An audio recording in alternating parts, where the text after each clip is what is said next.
La décision a été prise, il faut maintenant l'assumer politiquement et la mettre en pratique. Le gouvernement irakien a décidé d'accepter le retour d'une centaine de familles de militants du groupe État islamique, essentiellement des femmes et des enfants. Tous ont vécu la guerre aux côtés de Daesh. Ils sont aujourd'hui emprisonnés dans la région kurde de la Syrie. Bagdad va d'abord les recevoir dans le camp de Al-Jada, près de Mossoul.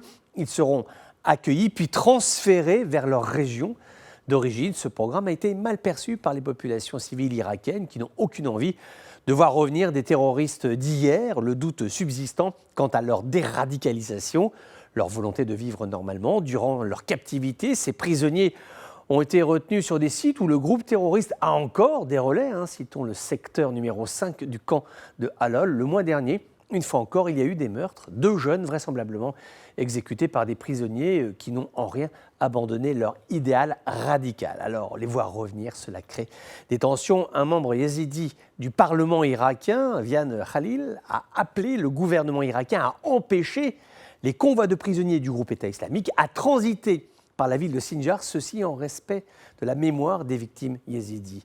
Le ministère irakien de l'immigration, qui est en charge de ce programme de rapatriement, va devoir gérer, qui sait même surveiller, des enfants, des adolescents qui, depuis 2014, vivent ou ont grandi dans un climat de violence, de haine, de détestation de l'autre. Autre grincement de dents, le voisinage. Beaucoup de prisonniers veulent rentrer chez eux, dans leurs maisons, leurs appartements, souvent là où ils se sont radicalisés. La crainte et le face-à-face entre des populations qui furent opprimées et ceux qui furent les oppresseurs, la crainte de velléités prosélytes qui ne seraient toujours pas éteintes, que des poches résiduelles du groupe État islamique qui combattent encore, utilisent ces populations d'anciens prisonniers comme relais d'influence pour faire du renseignement, du repérage de cibles, des missions logistiques, transporter de l'argent, des munitions, des messages.